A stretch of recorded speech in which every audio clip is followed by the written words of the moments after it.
Vamos a 1 Corintios 1. Vamos a repasar, darle un repaso rapidito. Donde Pablo, desde el 1 Corintios, los 16 capítulos de 1 Corintios, básicamente tiene dos divisiones. Pablo va a tratar, del 1 al 7 más o menos aproximadamente, va a tratar un tema que tiene que ver con instrucción y corrección, ¿sí?, de esta iglesia, ¿no? Porque entendemos que esta iglesia tiene un contexto, ya sabemos el contexto un poco, ¿no?, que es acerca de la condición en la que ellos venían, la cultura en la que ellos venían, su enseñanza en la que ellos venían, todo lo que ellos habían sido influenciados, ¿no? La influencia en sus vidas había marcado algunos patrones de conductas y algunos patrones en los cuales ellos practicaban, ¿no? Vamos a decir, habían mezclado ciertas ideas, ¿no? Buenas noches, hermana, tome asiento, ahí adelante. Entonces ellos habían practicado ciertas, vamos a decir, habían combinado, ¿se acuerda esta palabra? Eh, Se me fue la palabra, Dios mío. No, sí, mezclado, pero hay una palabra ahí.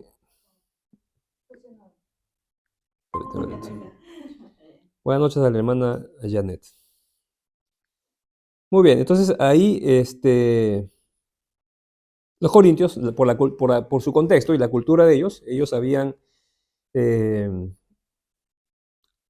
ay, Dios mío, se me fue esta palabra. Bueno, habían mezclado sus prácticas antiguas, ¿no?, en las cuales practicaban el paganismo, y la habían mezclado con ahora esta nueva vida que Pablo les había enseñado, la práctica cristiana, ¿no? Y habían, eh, se puede decir, habían tomado algunas de esas prácticas y las habían llevado a sus ideas. ¿Por qué? Porque justamente ellos empezaron a practicar ciertas cosas, por ejemplo, que tiene que ver eh, con prácticas inmorales, ¿no? Y ellos cometían inmoralidad. Y en el cristianismo, y ahora en la fe cristiana, obviamente Pablo le dice, ustedes son santos de Dios, desde el capítulo 1, ¿no? Han sido llamados a la santidad, ¿no? No pueden practicar esos ciertos hábitos porque ellos practicaban, ¿por qué? Porque era su cultura, pues. Su cultura, el paganismo de lo que ellos venían, ¿no? Ya sabemos que Corintios era un puerto, ¿no? Una ciudad portuaria donde había muchas mezclas de culturas, mezclas de nacionalidades, y estas mezclas traían sus propias, vamos a decir, su propio paganismo, ¿no? Y todo eso influenciaba en un pensamiento, y así nació generación en generación. Y así crecieron en esa generación, y por medio de diversas influencias, ¿no? Y esas influencias pues habían calado dentro de sus corazones, ¿no? Y ellos, vamos a decir que practicaban estas influencias, y ahora cuando llegaron al cristianismo, Pablo llegó, predicó el evangelio, ¿qué pasó? Bueno, empezaron a considerar algunos aspectos en los cuales ellos vivían en la vida antigua, ¿no? Y habían hecho esto, ¿no? Entonces ellos habían traído algunas cosas, por eso que ellos no lo veían mal, ¿no? Practicar algunas ciertas cosas inmorales, ¿no?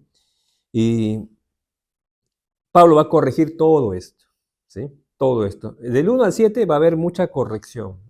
Tienes que verlo con esa idea, que Pablo va a corregir, va a instruir, ¿no? Y del 7 al 16 va a dar algunos aspectos teológicos y algunos aspectos de aplicación para que ellos puedan, vamos a decir, volver al centro, ¿no?, a la senda del camino que el Señor nos ha trazado, ¿no?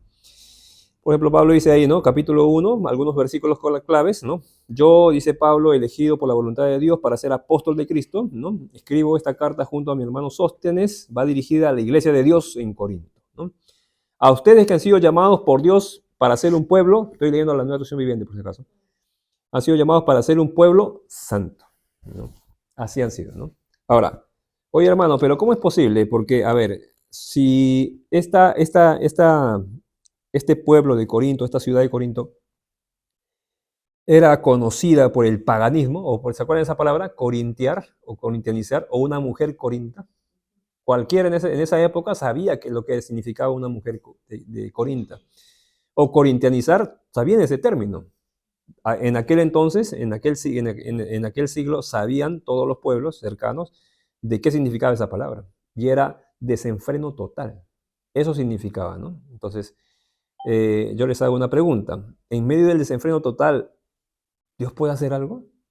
¿Dios puede llegar? ¿Dios puede hacer algo? Claro. ¿Por qué? Porque el amor de Dios y la gracia de Dios y el evangelio o el mensaje del evangelio de Dios es para todos. Todos. Todos. Entonces, el mensaje del evangelio es para todos. No hace discriminación de pueblos, ¿no? No hace discriminación de pueblos. Entonces, si uno dice, hermano, pero a ver, si es así, entonces también puede ser para esa persona que yo conozco, que está en una vida, pero también, para todos. El mensaje del Evangelio es para todos, ¿no? Y Pablo lo tenía bastante claro. Por eso que para él no era un tropiezo ir a pueblos o a lugares donde estaban impregnados de paganismo, idolatría y cualquier tipo de prácticas paganas. No era un problema para Pablo, porque más bien era una oportunidad, ¿no?, de predicar el Evangelio. Era una oportunidad de presentar el mensaje del Evangelio, ¿no? Así que si nosotros vemos algún tipo de situación así, más bien no nos retraigamos y diga, ay, no, que ahí no me van a escuchar porque fíjate cómo son. No, al contrario, ahí es donde el mensaje del Evangelio o la luz de Cristo tiene que llegar, ¿no? Y Pablo llegó ahí a ese lugar, ¿no? Y Pablo les decía, ustedes han sido llamados por Dios, ¿no?, para ser su pueblo santo, ¿no? Él los hizo santos por medio de Cristo Jesús. Es decir, la santidad que ellos pudieron lograr, no lo lograron por los méritos que ellos hacían, sino por la posición que en Cristo daba a todo creyente. Si tú eres creyente en Cristo Jesús, si tú crees en Cristo Jesús, tú tienes una posición en Cristo Jesús. Y esa posición es privilegiada, porque nosotros no somos santos, ¿no? Ni parecemos tampoco, ¿no? ¿No? Por más que nos ponga corbatita, ¿no? Me pongo corbatita. Yo, por ejemplo, me puedo poner mi corbatita, yo ni con mi saco, todo, pero te pongas saco y corbata, y igual eres un pecador, igual. Por eso que cuando vemos a gente, pastores que predican, ¿no?, y algunos dicen, uy. Por ejemplo, una vez tenía un amigo de la cuadra, que él pertenecía a otra iglesia, ¿no?, que no era similar a nuestra, pero pertenecía a otra iglesia donde él me decía, oye, ¿sabes qué? A mi casa va a venir un reverendo, me dijo así. Porque ellos le ponían a sus servidores, ¿no?, líderes, pastores, qué sé yo, ellos le daban con ese término, le ponían el término de reverendo. Y ese término para mí, de manera particular, me parece demasiado, eh, muy vanaglorioso, ¿no?, y muy autosuficiente, ¿no?, para mí, ¿no? Entonces, bueno. Y entonces, y me dijo, sí, varón, a mi casa vino el reverendo tal, me dijo, ¿no? Uno de sus pastores, me imagino, ¿no? Entonces, el reverendo, ¿no? Entonces, a veces uno erróneamente tiende a veces a elevar a los hombres, ¿no?, ya porque tienen algún oficio, elevarlos a un nivel donde Dios no los pone. ¿Por qué? Porque Dios nos ha puesto a todos en un mismo nivel, en una misma posición. Seas pastor, seas quien sea, si seas una oveja o un discípulo como nosotros, cualquiera de nosotros tiene la misma posición en Cristo Jesús. Y no lo tienes por lo que tú has hecho, sino lo tienes por el mérito de Cristo. Eso es lo que estaba explicando Pablo, ¿no? Pablo dice, mira, ustedes son santos, pero es por medio de Jesús. No es por medio de ustedes. Pero Pablo les trae a conciencia, les quiere traer a conciencia, porque obviamente ellos no estaban viviendo la vida santa. Ellos estaban practicando todo lo contrario. Estaban practicando todo lo contrario. Pero Pablo les dice, oigan, pero ustedes son llamados a ser santos y son santos, dice Pablo, por medio de Cristo Jesús. Entonces lo que está haciendo Pablo es traerles a conciencia que ustedes tienen una posición. Entonces, por esa posición que ustedes tienen en Cristo Jesús, no deben vivir o no deben practicar ciertas tendencias o inclinaciones, ¿no?, inmorales. Porque Cristo no los ha llamado a vivir eso. Cristo Jesús los ha llamado a tener una nueva vida. 1 Corintios más adelante, 5:17 dice, de modo, nueva criatura es, ¿no? De modo que si alguno está, dice así. ¿De qué está hablando? Si estás, es que estás en una posición. Si estás en Cristo Jesús, ¿no?, dice, eres nueva creación, ¿no?, o nueva criatura, ¿no? Es decir, significa que dentro de ti habita el Espíritu Santo de Dios y eso es una nueva creación. Es decir, Dios ha empezado una nueva vida en ti, ¿no? Y eso es por una promesa allá desde Ezequiel o Jeremías, creo que es, donde Dios promete al hombre que convertiré, dice, cambiaré tu corazón de piedra, ¿no?, y te daré un corazón de carne, ¿no? Esa es la promesa del fondo, son más o menos 900, 800 o más de 1000 años antes de Cristo. Ya Dios dio una promesa y se cumplió cuando llegó Cristo. Y al día de hoy se sigue cumpliendo cuando cada uno de los, vamos a decir, incrédulos o gentiles como nosotros, creímos en Jesús. Y ahí se cumple esa promesa. Entonces hay una nueva vida para los creyentes, ¿no? Igual para ellos. A pesar de que ellos, los corintios, practicaban o vivían o estaban sumergidos, ¿no? O vivían en medio de toda la corrupción y el caos, Dios, por medio de Pablo, les enseñaba que ellos habían sido llamados a vivir una vida santa. Ya lo vimos también en Tesalonicenses, ¿se acuerdan? ¿No? En Tesalonicenses también Pablo, ¿no? Lo dice claramente, la santidad es un llamado de Dios, ¿no? Hemos sido llamados, ¿no? A vivir en santidad, ¿no? Entonces, acuérdense, hermanos, la santidad no tiene que ver con lo que tú haces, sino primero tiene que ver con lo que tú eres, ¿no? Con lo que tú eres. En Cristo Jesús, tú tienes una posición de santidad, es decir, eres santo por la posición de Cristo Jesús. Y si tú entiendes que tú eres santo, entonces, cuando tú entiendes esa verdad, tú vas a empezar a practicar la santidad.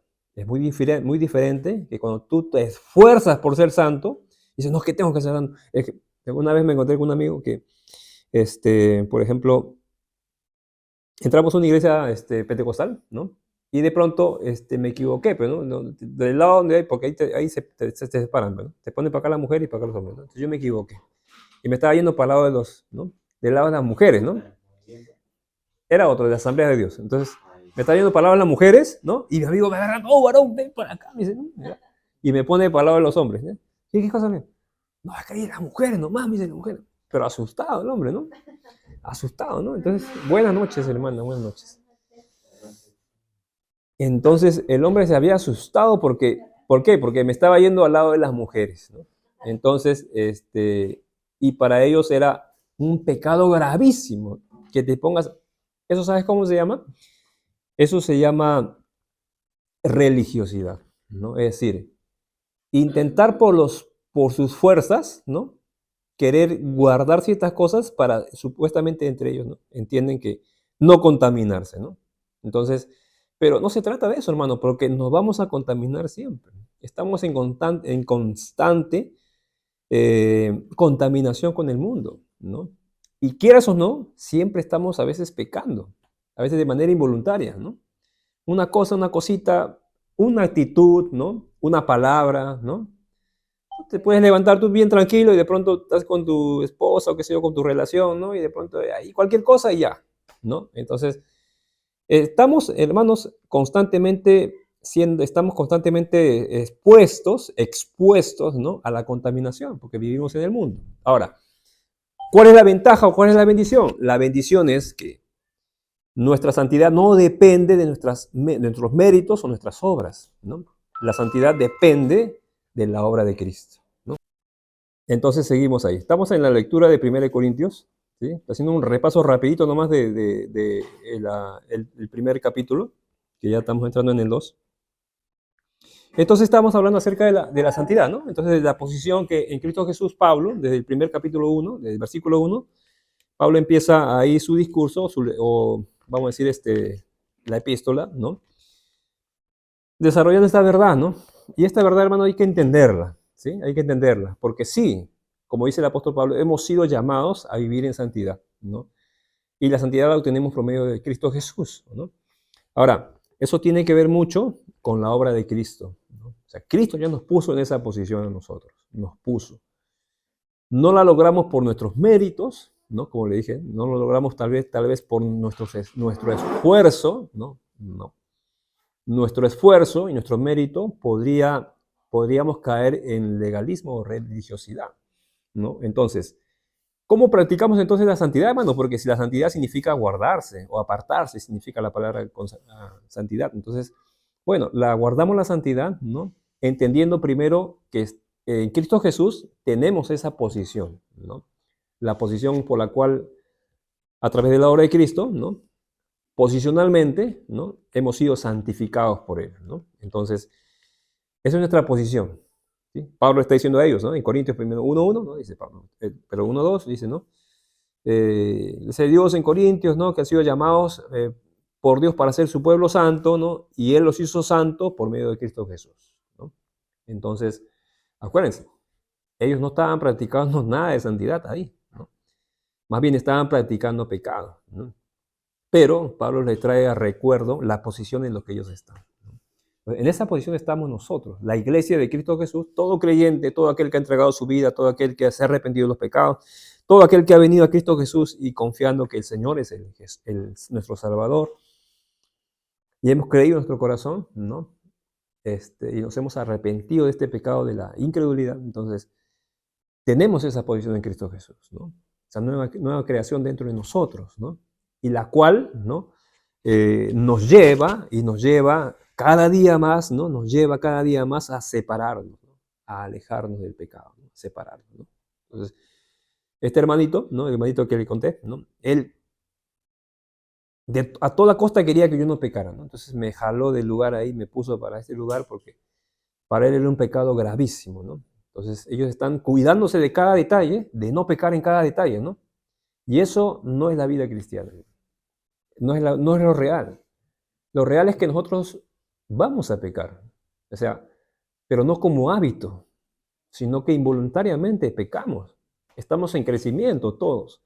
Todos estamos en un discipulado. Dios nos está discipulando y estamos, vamos a decir, estamos en continuo crecimiento, ¿no? Y en ese crecimiento vamos a cometer errores, imprudencias. Pero para eso necesitamos que su Espíritu Santo nos siga guiando, su Espíritu Santo nos siga controlando, ¿no? Nos siga fortaleciendo, llenando, ¿no? Su Espíritu Santo, ¿no? Y la obra del Espíritu Santo, hermanos, no es una obra, vamos a decir, mágica, ¿no? No te vas a llenar porque solamente quieras llenarte, ¿no? Es decir, hermano, yo quiero que el Espíritu Santo me tome con poder y ya está bien, ¿no? Controle mi vida, mis emociones, mi carácter, qué sé yo, ¿no? Muy bien, hermano, buen deseo, pero no es mágico, ¿no? Es decir, no se va a dar de manera mágica. ¿Por qué? Porque Dios ha provisto, ¿no? Herramientas para que el creyente aprenda a caminar, ¿no? Y una de ellas es la palabra de Dios, ¿no? Una de ellas, ¿no? Hay muchas, ¿no? Una de ellas es la palabra de Dios, otra tal vez puede ser la comunión, la oración, ¿no? Y demás cosas, ¿no? Pero una de las principales, ¿no? Y de las que más, se puede decir, debemos hacer un poco más énfasis es la palabra de Dios.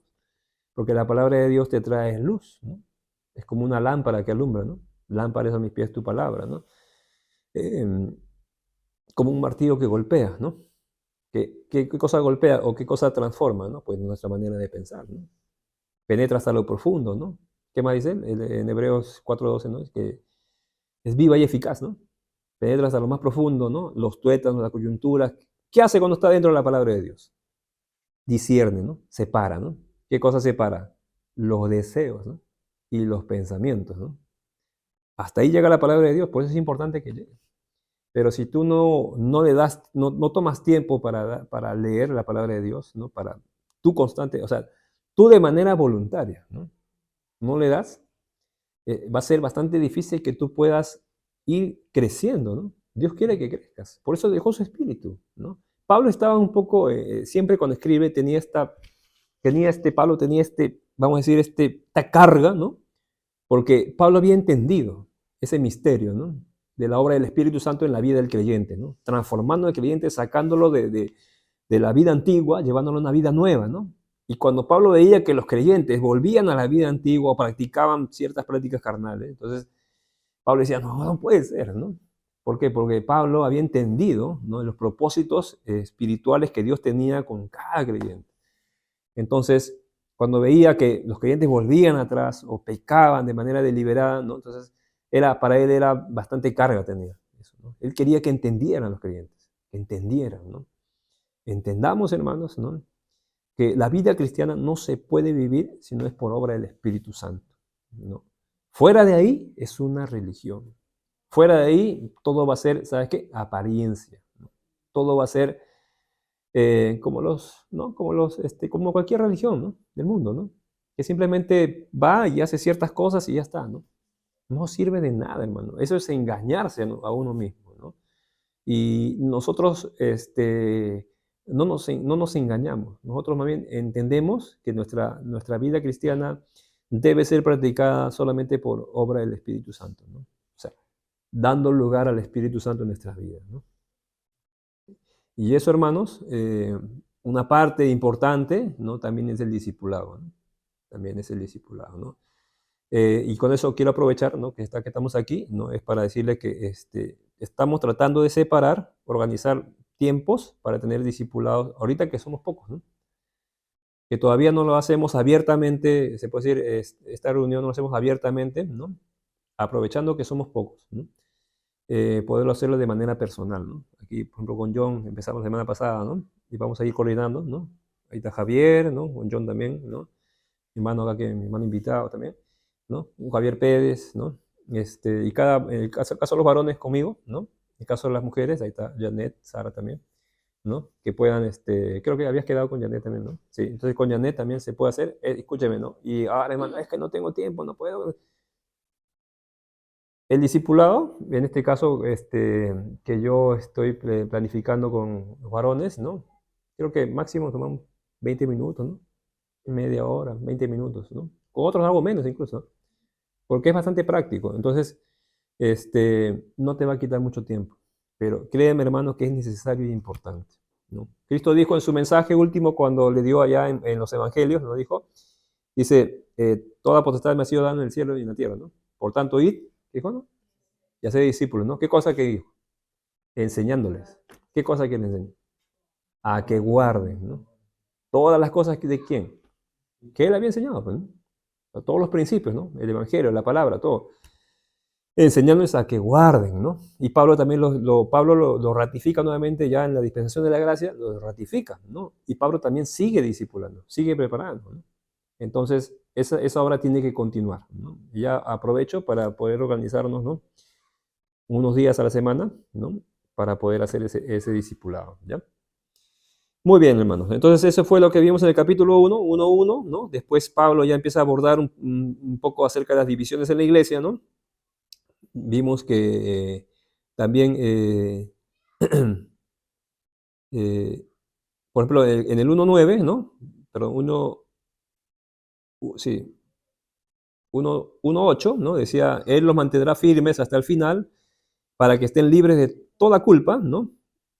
El día que nuestro Señor Jesucristo vuelva, ¿no? 9 dice, Dios lo hará porque Él es fiel para hacer lo que dice, ¿no? Y los ha invitado a que tengan comunión. ¿Se acuerdan de ese texto? Ese texto lo repetimos, ¿no? 1:9, ¿no? Dios nos había llamado ¿a qué? Fiel es Dios por el cual fuiste llamados ¿a qué? A la comunión con su Hijo Jesucristo, ¿no? Así que no se olviden eso, hermano. Comunión con su Hijo. ¿Y cómo es, hermano, tener comunión con Cristo? Comunión con el Hijo con Jesucristo. Bueno, comunión con Cristo, ¿no? Es estar, bueno, en constante, esta palabra comunión también lo podemos interpretar como estar íntimamente cercano a Dios, ¿no? Y por la obra de Cristo nosotros tenemos cercanía con Dios. Allá en Romanos 7, Romanos 6, Romanos 8, Romanos 5, ¿no? También dice que hemos sido justificados por la fe, ¿no? Y ahora tenemos ¿qué? Paz. Tenemos paz. Esa palabra paz no significa, qué chévere, qué paz tengo, hermano. No hay bulla, no hay, ¿no? No, no significa esa paz, ¿no? Significa que antes había enemistad, ¿no? Entre Dios y los hombres, ¿no? ¿Por qué? Por causa del pecado, ¿no? Y ahora, por medio de Cristo, ya no tenemos enemistad, sino tenemos paz con Dios. Es decir, tú puedes clamar a Dios, hermano, y tú puedes tener la plena seguridad que Dios te va a escuchar. ¿Por qué, hermano? Porque tengo paz. ¿Pero por qué tengo? Por medio de Cristo. No por ti, por Cristo. ¿Te das cuenta qué importante es Cristo en la vida de un hombre? Lo que necesita la humanidad es Cristo. Para que el hombre tenga paz para... Si tienes paz para con Dios, hermano, Dios conoce tu vida. Sabe cada detalle de tu vida. Porque ahora estás en las manos de Dios. Dios, ¿no?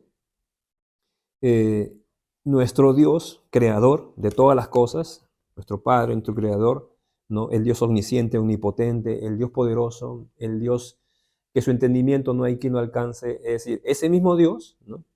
Puede tener comunión contigo. Por medio de Cristo, tú puedes estar cada día cerca a Dios. No tienes que irte a la iglesia incluso. Uno dice, hermano, quiero estar con Dios ahorita, y se va a la iglesia, ¿no? Ahí estoy cerca, pues, ¿no? Porque ahí está Dios, pues, en medio del templo, o del lugar, o de la iglesia, o de la catedral, qué sé yo. No, no necesariamente, ¿no? Claro, la iglesia es un paso importante porque es comunión, pero teológicamente, ¿no? Nosotros vivimos en la presencia de Dios, porque a través de Cristo Jesús tenemos entrada a su gracia. Me acuerdo que cuando una vez estábamos con Janet en una iglesia, ¿no? Y este, bueno, nos echaron, ¿no? De la iglesia, ¿no? Nos corrieron de la iglesia, como dicen, ¿no? Y la pastora, ¿no? Me dice a mí, ¿te vas a ir? ¿No? Me dijo a mí, así directamente me dijo ella, en su oficina me dijo, pero te vas sin mi bendición, me dijo así. Así me. No sabía si reírme o por respeto, ¿no? Bueno, su bendición. Estaba el otro líder ahí que era mi líder también. Entonces me dijo, te vas sin mi bendición. Es decir, te vas a ir maldecido o algo así, ¿no? Y bueno, pues nos fuimos, ¿no? Sin su bendición, ¿no? Yo dentro de mí decía, qué pena, porque la bendición de Dios, hermanos, no depende de lo que el hombre, en este caso, entre comillas, la autoridad, ¿no? Si la autoridad está en falta espiritual, si la autoridad no es fiel al Evangelio, no es fiel a los textos bíblicos de la palabra de Dios, no tiene ninguna autoridad, ningún respaldo de parte de Dios, por más que sea apóstol, por más lo que sea, lo que sea. Si no es fiel a los textos de la palabra de Dios o al mensaje de la palabra de Dios o a la enseñanza de la palabra de Dios, si no es fiel a aquella autoridad, no tiene ningún respaldo de Dios. Lo único que Dios va a respaldar no es a los hombres, sino a su palabra. Obviamente que los hombres que transmitan su palabra, ¿no? A ellos los respalda Dios. Los demás, cada uno está levantando su torre de Babel, como dicen, ¿no? Cada uno estará levantando su torre de Babel. Entonces, el día que me dijeron, hermano, te vas sin mi bendición, sin mi bendición, ¿no? Sí, sin mi bendición. Bueno, nos fuimos sin su bendición, hermano. Y déjame decirte que sin su bendición no fue mejor. ¿No? Porque fuera de esa bendición, ¿no? Conocimos más al Señor. Más cerca estuvimos del Señor. Porque Dios nos empezó a revelar su palabra con mayor claridad, ¿no? Y eso fue una bendición para nosotros, ¿no? Sin embargo, el hombre, una persona que te puede maldecir o te puede desear mal incluso a ti, que te vaya mal en la vida porque es una, qué sé yo. Mira, no importa lo que el hombre diga o haga. Nosotros hemos sido llamados a tener comunión con Cristo Jesús. Y no solamente llamados a tener comunión, ya tenemos en Cristo Jesús puerta abierta a su presencia, a la presencia de Dios, ¿no? Hebreos. Entonces, posicionalmente tenemos muchos privilegios en Cristo Jesús, ¿no? Y eso es lo que decía en el capítulo 9, ¿no? Después ahí fuimos leyendo más, ¿no? Ya Pablo fue abordando algunos temas acerca de las divisiones, ¿no? Acerca de que estos hermanos de Corintios habían tomado una postura ahí, ¿no? Eh, en cuanto a hombres, ¿no? Se estaban dividiendo, ¿no? Estaban cometiendo algunas conductas que hablaban propiamente de su inmadurez, ¿no? Algunos estaban siendo deslumbrados eh, tal vez por favoritismo, ¿no? Como le expliqué, Pablo era un hombre que, vamos a decir, que no tenía aspecto del líder, ¿no? No tenía aspecto, ¿no? Tú te imaginas a Pablo ahí, ¿no? El apóstol Pablo, tal vez, bueno, se dice, ¿no? Son fuentes extrabíblicas, ¿no? Se dice que era pequeño, ¿no? Calvo por el voto que había hecho. No era, vamos a decir, una apariencia fuerte, ¿no? Aparte, el apóstol Pablo, pues también no tenía muchas condiciones, no paraba muy bien vestido, ¿no? Tenía bastantes, vamos a decir, ¿cómo se dice? Cicatrices, ¿no? Había sido un hombre que había sido golpeado, maltratado, ¿no? Un hombre que a veces comía, a veces no comía, dormía, a veces no. O sea, ese era el apóstol Pablo, ¿no? Pero tenía la autoridad y el respaldo de Dios, ¿no? La apariencia en él tal vez no mostraba, vamos a decir, lo que la gente podía ver, ¿no? Entonces, muchos de estos hermanos corintios que empezaron a tener actitudes inmaduras, ¿no? Empezaron a mirar o observar cosas que la Biblia no nos manda que observemos, ¿no? Como por ejemplo, ¿no? El aspecto físico, ¿no? O el aspecto, ¿no? A veces, por ejemplo, puede entrar un hermano aquí, ¿no? Y un hermano con corbata y con voz gruesa y alto. Y, ay, si él es pastor, mi hermano. ¡Wow! ¡Qué autoridad! ¿No? Dice, wow, hermano, ¿no? Y mientras más grita, más autoridad tiene ese varón, ¿no? En cambio, ese hermano no habla nada, ese hermano, ¿no? No tiene unción, dice, ¿no? ¿No? Entonces había un pastor que cuando predicaba, me acuerdo que cuando Abigail estaba bebita, ¿no? Abigail tenía un mesecito, ¿no? Abigail, le llevamos a la iglesia, ¿no? Y el pastor hablaba fuerte, ¿no? Cristo Jesús, ¡ay! ¿No? Entonces, y la Abigail, ¡ay! Empezaba a llorar. Y no paraba, se asustaba la bebé. Entonces, cada vez que le llevamos y le escuchaba, saltaba la bebé, porque gritaba bien fuerte, ¿no? Y se asustaba, y mi esposa tenía que se la llevaba. No podíamos. Lamentablemente, pues, nos teníamos que ir, ¿no? Porque no podía escuchar porque la bebé, un mesecito tenía, ¿no? La bebé se asustaba. Y entonces, bueno, a veces hay algunos hermanos o pastores, vamos a decir, que tienen apariencias, ¿no? Hermano, mira, Apolos era un hombre que estaba ahí, en Corinto también, ¿no? Y se cree que también que Apolos era, bueno, dice que era un hombre de algunas características, ¿no? Que era un hombre que tenía porte y era poderoso ¿no? Entonces, sí, y ya dijimos la vez pasada por el contexto también que en Corinto, ¿no? Imperaba mucha filosofía, ¿no? Los griegos, ¿no? Amaban la filosofía, ¿no? Y los judíos pedían señales, ¿no? Entonces, y ellos amaban lo que es el arte de hablar, ¿no? La retórica, ¿no? El hablar bonito, ¿no? Entonces, cuando uno viene acá y empieza a dar discurso, ¿no? Vamos a decir bíblico, y empieza a usar lenguaje florido o un verbo bastante retórico, usa muchas figuras retóricas, y uno se queda, wow, qué bonito, ¿no? Se sorprende, ¿no? Y entonces algo de eso estaba pasando también ahí. Por eso que algunos hermanos empezaron a decir, ay, es que Pablo me aburre, hermano, porque no sé qué cosa, que la santidad, yo prefiero acá a Apolos, ¿no? Que él sí mira cómo habla, y aparte habla fuerte, ¿no? Y aparte mira cómo es tremendo, ¿no? Y menospreciaban al apóstol Pablo, ¿no? Entonces, esas actitudes, ¿no? Mostraban una inmadurez, ¿no? Mostraban una inmadurez. Y Pablo los llama, ¿no? Le dice, ¿acaso Cristo está dividido? Dice. ¿Acaso yo morí por ustedes? ¿No? Apolos murió por ustedes. ¿Quién murió por ustedes? Cristo, ¿no? Si Cristo murió por ustedes, lo que quería decir Pablo era que nosotros debemos siempre glorificar, exaltar, obedecer y también anunciar el mensaje de Cristo. Si hay alguien, si existe alguien que se pone al frente y enseña el mensaje de Cristo, merece todo el respeto. Si hay alguien que enseña el mensaje de Cristo, pero solamente de manera aparente, ¿no? O sea, por fuera, ¿sabes qué, hermano? Con todo respeto, ¿no? Hayas levantado miles de iglesias, no importa. ¿No? ¿Por qué? Porque Dios solamente respalda su evangelio, respalda su palabra, ¿no? Y sí hay hombres de Dios, sí hay hombres de Dios que sí predican el verdadero evangelio, ¿no? Y también hay hombres, vamos a decir, que muchas veces no predican todo el mensaje del evangelio, ¿no? Entonces, hay que saber discernir, hermanos. Y la verdad que para poder discernir eso, tú tienes que conocer el evangelio. Tienes que conocer todo el mensaje completo del evangelio. Todo el mensaje completo del Evangelio, ¿no? Para que tú puedas saber, para que no te engañen, para que nadie te engañe, ¿no? Si algún día te engaño yo, ¿no? Si algún día ay, hermano, está diciendo unas cosas medio raras, ¿no? Con toda libertad, tú me puedes decir, hermano, disculpa, te estás equivocando, con toda libertad, ¿no? ¿Por qué? Porque no tenemos que tener temor de Dios, hermano. La gente afuera en las iglesias piensa, ¿no? Que se la van a librar, ¿no? Ellos piensan que se le van a librar fácilmente, ¿no? Que dicen, no, que a mí Dios me dijo que no sé qué cosa. Piensan que se le van a librar. Cuando Pablo dijo allá en Gálatas, maldito todo aquel que enseña un evangelio diferente, ¿no?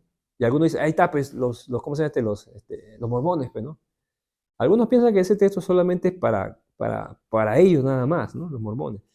Mira, hermano, cuando tú enseñas algo o dices algo de tu boca, de manera personal tuya y que no tiene respaldo bíblico, es un evangelio diferente. No está siendo fiel al mensaje. Por eso hay que conocer bien el mensaje del evangelio para predicar ese evangelio. Y todo aquel que se meta en ese lugar y empieza a decir cosas que la Biblia no dice, bueno, cada uno se enfrentará se puede decir, se enfrentará, obviamente, no en el juicio de Dios, pero sí se enfrentará, ¿no? A recibir retribución por cada una de nuestras obras, por cada una de nuestras obras. Por eso que hay que conocer el Evangelio, ¿no? Y también saber predicarlo. La mejor predicación, hermano, ¿sabes cuál es? Es la que tienes aquí adentro. La obra que Cristo está haciendo en tu vida. ¿Sí?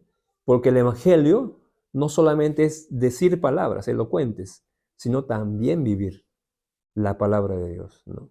No sirve de nada, ¿no? Que nos sentemos acá. ¿Cuánto tiempo tenemos acá? Justo el otro día estábamos acá con Javier, pues, sacando la cuenta, ¿no?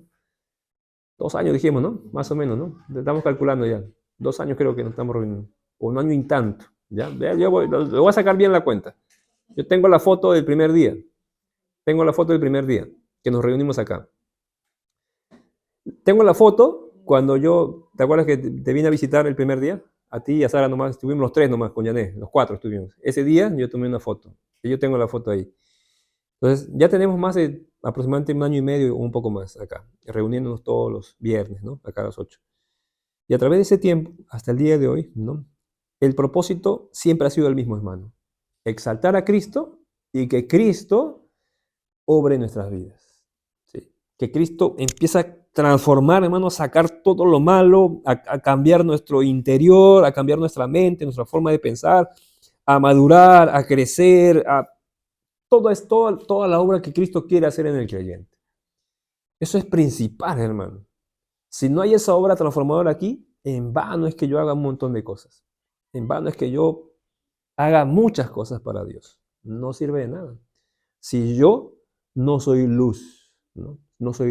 La luz de Cristo no refleja en mi vida. Pero Dios ha empezado una obra. Filipenses 1:6 también dice que Pablo estaba convencido, totalmente convencido de que si Cristo comenzó la obra en vosotros, ¿no? En la iglesia, Él la irá perfeccionando, ¿no? Si Cristo empezó una obra en ti, ¿no? Como leímos la vez pasada, ¿no? Él la hará. O sea, ten la seguridad que estás en las manos de Dios y Dios lo hará. Cuando salimos de aquella iglesia esa vez, ¿no? Dijimos, por un momento dije, wow, ahora todos los hermanos me odian, ¿no? Ahora todos me han maldecido, decía yo, ¿no? Sin embargo, Dios tenía un plan maravilloso, hermano, ¿no? Dios tenía un plan, ¿no? Que iba más allá de lo que yo podía ver así de manera temporal, ¿no? ¿Cuál era ese plan? Que yo le conociera más, ¿no? Más cercanamente, ¿no? Y eso nos sirvió a nosotros. Así que después, ¿no? En el capítulo, terminando ya el capítulo 1, ¿no? Dice, por ejemplo, del versículo 28, ¿no? 1:28 dice, Dios escogió lo despreciado por el mundo, ¿no? Lo que se consideraba como nada, y lo usó para convertir en nada lo que el mundo considera importante. Como resultado, dice, nadie puede jamás jactarse en su presencia. Dios los ha unido a ustedes con Cristo Jesús. Dios hizo que Él fuera la sabiduría misma para nuestro beneficio. Cristo nos hizo justos ante Dios, nos hizo puros y santos y nos liberó del pecado. Por tanto, como dicen las Escrituras, si alguien quiere jactarse, que se jacte solamente en el Señor, ¿no? Esa es otra versión por si acaso, sí, hermano. Dice el 30, ¿no? Mas por él, dice 28, y de lo vil, ¿no? Del mundo y lo menospreciado escogió Dios y lo que no es para deshacer lo que es, a fin de que nadie se jacte de su presencia, mas por él estáis vosotros en Cristo Jesús, el cual nos ha sido hecho por Dios, sabiduría, justificación, ¿qué más? Santificación, ¿qué más? Redención, ¿para qué? Para, como está escrito, el que se gloríese en el Señor. ¿Sabes qué significa eso, hermano? Sabes que toda jactancia que nosotros podamos tener no es por el conocimiento que podamos adquirir, no es por la teología que podamos adquirir, no es por todo lo que tú puedas aprender, vamos a decir, de manera teológica o de manera, vamos a decir, en cuanto a conocimiento, ¿no? De Dios, ¿no? La jactancia no tiene que basarse solamente en cuánto tú sabes, ¿no? Sino que en cuánto Cristo ha obrado en tu vida, ¿no? Tú puedes jactarte de eso, por supuesto, Pablo está diciendo eso. Lo que está diciendo es que yo me jacto, no de mí, obviamente, sino de la misericordia que Dios ha tenido con nosotros, ¿no? Por el cual Dios ha operado en nuestras vidas, ¿no? Dios está transformando nuestro corazón. Ha ido, mira, Dios nos ha perdonado, nos ha santificado, nos ha justificado, nos ha redimido, ¿no? Pues toda esa obra, ¿no? Es digno de jactarse o de glorificar a Cristo, ¿no? De exaltar a Cristo, ¿no? De mostrar a Cristo. Entonces, ahí apunta el apóstol Pablo, ¿no? Con respecto a todo lo que en toda la obra de Cristo, la transformación que trae al hombre, ¿no? Toda la transformación que el hombre experimenta en Cristo Jesús, ¿no? Hermano, esto es algo bastante, vamos a decir, vital en el cristianismo que se entienda, porque hay algunos creyentes que no han entendido esa obra, ¿no? Y solamente, ya soy salvo, hermano, ya. ¿Qué más? No, iré a la reunión cada vez y de ahí ya, pero bacán. No estás entendiendo el Evangelio. El Evangelio no significa venir a la reunión, solamente, ¿no? Necesariamente. Y el Evangelio no significa eso. El Evangelio, ¿sabes cómo es? Lo que significa literalmente o simbólicamente significa la transformación de tu vida, ¿no? El poder de Dios, ¿no? Pero, sí, por ejemplo, en Corintios, ¿no? Cuando Pablo habla acerca del poder de Dios en el capítulo, perdón, eh, sí, en Corintios, ¿no? 1, ¿no? Acerca de la gloria de Dios, el poder de Dios, ¿no? O también en Romanos, cuando dice, no me avergüenzo del Evangelio, ¿no? Porque es poder de Dios, ¿no? Para todo aquel que cree, ¿no? Cuando Pablo dice acerca del poder de Dios, se refiere a esa transformación, ¿no? Que el hombre ha experimentado, ¿no? ¿Cuál, hermano? Estabas en condición de muerte y ahora en Cristo Jesús estás en condición de vida, ¿no? Esa transformación, ese es el poder de Dios, ¿no? Mucho más allá de lo que uno pueda definir como poder, ¿no? Uno podría definir como poder es que, mira, a mí Dios me sanó, hermano. Mira, a mí Dios, qué sé yo, restauró mi matrimonio, restauró mi vida. También puede ser parte, pero teológicamente el poder de Dios se manifiesta en que el hombre ha pasado de una posición a otra. Estabas en un estado de muerte y ahora en Cristo Jesús estás en un estado de vida. Y si estás en un estado de vida, hermano, déjame decirte que esa vida que tienes ahí es por obra y gracia del Espíritu Santo. Y esa vida que tienes, esa vida espiritual que tienes, afecta tu vida temporal, tu vida terrenal. ¿Sabes por qué, hermano? Porque tu vida terrenal no es la mejor, pues, ¿no? No tenemos, en la vida terrenal sufrimos, pues, ¿no? ¿A cuánto nos falta? ¿O te sobra plata? Si te sobra, pasa. ¿A cuánto tenemos a veces no tenemos paz? ¿Cuándo tenemos conflictos? ¿Cuándo tenemos luchas?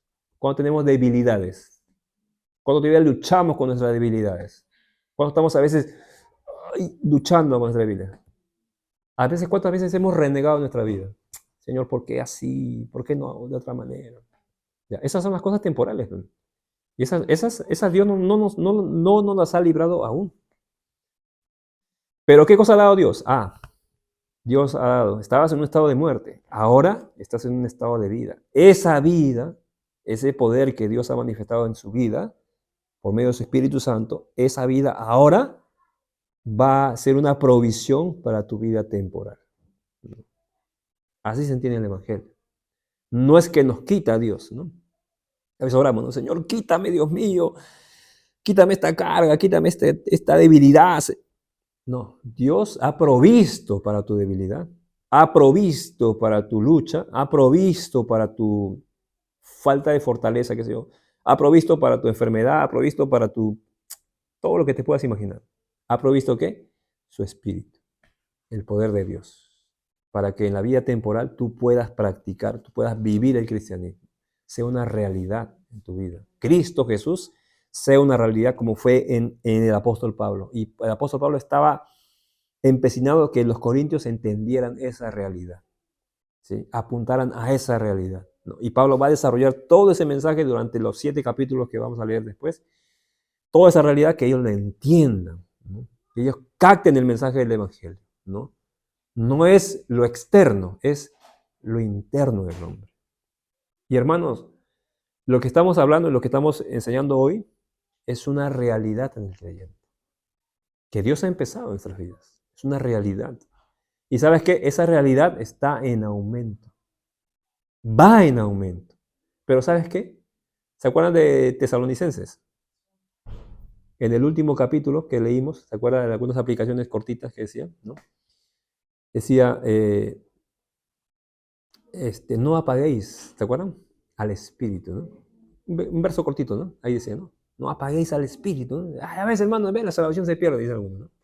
Ahí se apaguéis al espíritu, se va a apagar. Y habíamos entendido, ¿no? Por el contexto y por todo lo que habíamos leído anteriormente, ¿no? Habíamos entendido que significaba que no estorbe la obra del espíritu, ¿no? El espíritu está haciendo su obra. Y a veces el que estorba esa obra, ni siquiera es el diablo, hermano, ¿no? No eres tú, ¿no? ¿No? ¿Se acuerda que lo agarré de ejemplo acá a Javier Pérez la semana pasada? ¿No? ¿No? Entonces, claro, el que estorba esa obra somos nosotros mismos, hermano. ¿Cómo, hermano? ¿Cómo estorba esa obra? Porque yo creo, sí, tú estorbas a veces. A veces tu falta de credibilidad a la palabra. A veces dando más lugar a tu estado emocional, obviamente, que se entiende porque escuchamos, pero a veces le das más lugar a tu lado emocional que a tu lado espiritual, ¿no? A veces sucumbimos ante la incertidumbre del qué será mañana, qué sé yo, ¿no? A veces entramos en ansiedad, ¿no? No podemos dormir, qué sé yo, estamos ansiosos por una preocupación, una carga, algo. Cualquier situación, hermanos, Dios ha provisto para todo, por medio de su Espíritu. Dios ha provisto. No nos ha dejado desprovistos Dios para nada, hermano. Más bien, en la provisión de Dios, ¿sabes qué? El hombre está completo, decía el apóstol Pablo allá, ¿no? En Colosenses creo que dice. En esa provisión que Dios ha dado, el hombre encuentra plenitud, ¿no? Por eso que hay algunos creyentes, algunos creyentes que logran entender eso y dicen, hermano, en Cristo yo estoy completo, no necesito nada más para mi vida, ¿no? En Él me he llenado todo. ¿Y por qué otros creyentes no se sienten así? ¿O por qué otros creyentes no lo entienden así? Es que todavía no han, se puede decir, experimentado ya sea ese conocimiento o ya sea esa plenitud que hay a través de su espíritu. Y eso, ¿sabes qué, hermanos? Descansa en la responsabilidad personal del creyente. Depende de ti, hermano. Depende de ti. Dios ya proveyó su palabra, su espíritu. Dios ya proveyó. Ahora depende mucho de ti. Cuánto quieras y cuánto busques, ¿no? Cuánto quieras y cuánto busques, ¿no? Un hermanito que lo estaba discipulando, ya no lo veo mucho, me decía, hermano, pero a mí me gusta el mundo, me decía, hermano. Me gusta el mundo, hermano, y no puedo, me dice, ¿no? Sí te entiendo, varón, le digo, te entiendo perfectamente. El mundo nos llama la atención, hermano. El mundo para nuestra carne siempre va a ser agradable. Siempre nos va a impulsar. Siempre nos va, ¿sabes qué? Inclinar a los deseos bonitos, ¿no? A tener todo ahí, ¿no? A tener todo ya listo y que, mira que todo ordenadito. Jesús dijo que en el mundo tendríamos aflicción. También se entiende bíblicamente de que el mundo está en constante proceso de muerte. El mundo va en decadencia, cada vez más, ¿no? El corazón del hombre en el mundo, que dice según Jeremías 17:9, es perverso, ¿no? Retorcido, ¿no? Engañoso, ¿no? Así es el corazón del hombre, ¿no? Entonces, esa condición también está en nosotros. A diferencia de los incrédulos, es que nosotros tenemos una provisión, ¿no? Para que ese corazón no nos gobierne, no nos guíe, ¿no? Tenemos una provisión, que es su espíritu. Esa provisión tiene que ser nuestra fuente, ¿sí? Así es como Pablo empieza a terminar, ¿no? Dice, por lo tanto, dice, como dicen las Escrituras, si alguien quiere jactarse, que se jacte solamente en el Señor. Porque Cristo, ¿no? Dios nos ha unido a Cristo Jesús y lo hizo que Él fuera la sabiduría misma para nuestro beneficio. Cristo nos hizo justos ante Dios, nos hizo puros y nos hizo santos y nos liberó del pecado, ¿no?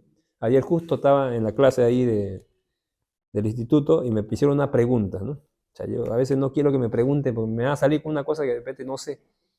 Me dijeron, hermano, ¿cuál es la diferencia de redención y perdón? Porque justo hablé de redención y perdón. ¿Cuál es la diferencia entre redención y perdón? Porque esas dos cosas las tenemos en Cristo Jesús. Pero ¿cuál es la diferencia? Bueno, redención tiene que ver con libertad. Hemos sido libertados de la esclavitud, ¿no?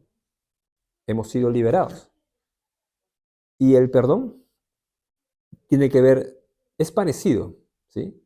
Pero tiene que ver con perdonar la deuda. Nosotros teníamos una deuda impagable. Jamás podríamos pagar esa deuda. Pero por Cristo Jesús, Cristo pagó la deuda. Y al pagar esa deuda nos liberó de la esclavitud, nos redimió. En Cristo Jesús, hermanos, tenemos, wow, si nos ponemos a pensar en todas las bendiciones que tenemos en Cristo Jesús, ¿sabes qué? El creyente, ¿no? Viviera constantemente en una actitud de gozo, ¿no? Por lo que Cristo ha hecho en el creyente, ¿no? Ha logrado en su vida. Y tú serías la persona más segura de este tiempo. Tú caminarías con una seguridad absoluta, ¿no? Yo recuerdo que cuando estaba en un trabajo, venía a veces un capacitador en el trabajo, donde yo trabajaba en ventas, y nos decían, ustedes tienen que vender seguridad. La gente busca seguridad, ¿no? Los bancos, ¿qué ofrecen? Ofrecen seguridad, confianza, ¿no? Eso ofrecen los bancos a los clientes, ¿no? Él nos decía a nosotros, ustedes tienen que ofrecer seguridad. Y yo me acuerdo que cuando estaba así, y decía, oye, ¿verdad, no? Claro. La gente busca eso, ¿sí? Pero sabes que si lo traemos a Cristo Jesús, a través de la obra de Cristo, lo que el hombre puede tener de manera, vamos a decir, muy consciente, desde su profundidad, es que el hombre puede tener seguridad de que Cristo Jesús, de que nuestras vidas están en sus manos, de que todo descansa en sus manos, ¿sí? Y por eso debemos confiar, hermanos, y debemos crecer. Amén. Muy bien. ¿Alguna pregunta? Vamos a orar. Vamos a orar.